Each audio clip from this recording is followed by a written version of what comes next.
In today's video, I'm going to be talking about the number one question that I always get asked. In fact, every financial coach, every financial advisor gets asked this question.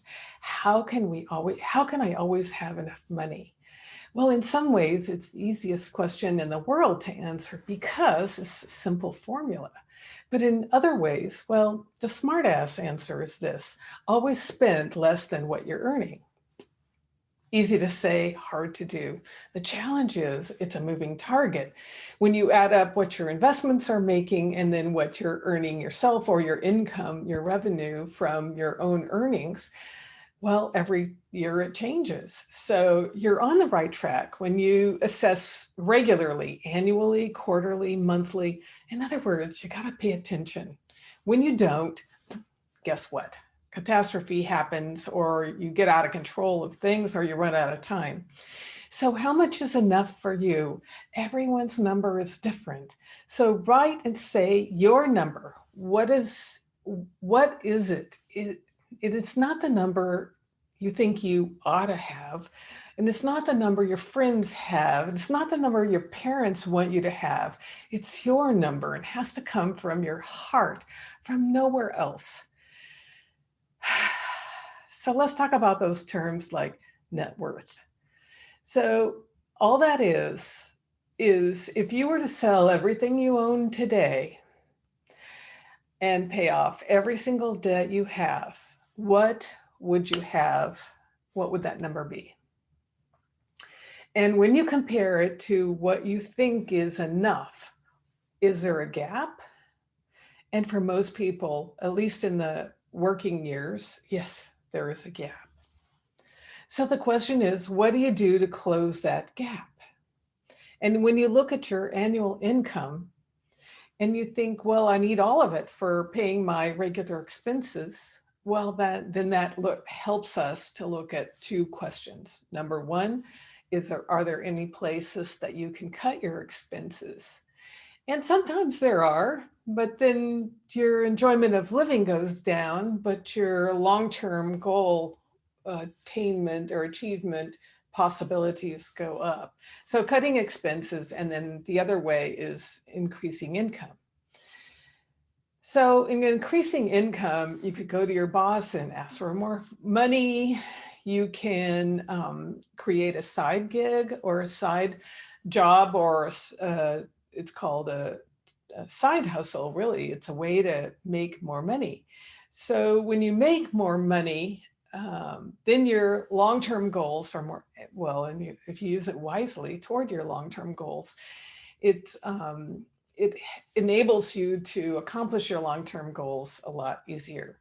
If you're looking at the gap and you think, oh, there's no way I could possibly close the gap, that's kind of a waste of energy, because your heart told you what you needed.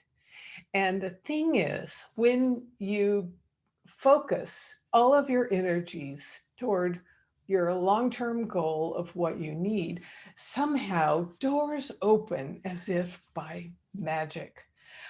Couple that I talked to some years ago came in for advice, and they just had decided between themselves that $4 million was their number, and they were there and they had enough. Well, did they stop working and go sit on a hammock on a beach somewhere? No, they didn't. They decided they loved to work. They loved what they were doing on a daily basis, but they wanted to give to some worthy causes. So they donated 100% of what they made in excess of their annual expense need. 100% went to support Christian missions worldwide.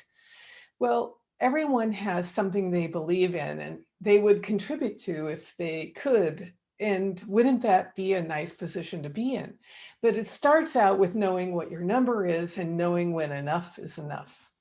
So how can you increase income? That's a big question. So you can look online and find all kinds of side hustles, right? You can find the affiliate marketplace where you get paid when someone buys another person's services through your marketing efforts.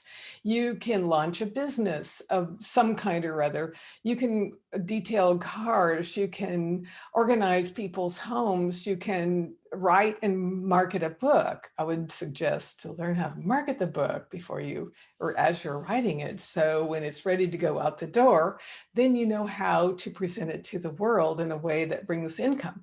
You can walk dogs, you can do a million things. Well, changing your goal is another option. So we can decrease it in expenses, we can increase income, or we can change the goal. That is an option, but it's kind of a cop-out because your goal was set with what's in your heart. So if you were to change your goal, you're just giving up on something that's in your heart, and that doesn't make you feel very good. So what am I saying? If you don't know what to do, find a coach. If you want some help in specific, um, I guess, brainstorming to find the best side gig that you're suited for, that would make your heart sing, that you would do without any money, but having money is really good, find a coach. I'm not the coach for everyone. I can't coach everyone in the world, but if you want to have a chat and a conversation about coaching, feel free to contact me. My information is right below. By the way, if you like, hit subscribe and go ahead and hit the bell, so then you'll be notified when the next video comes up. Until then.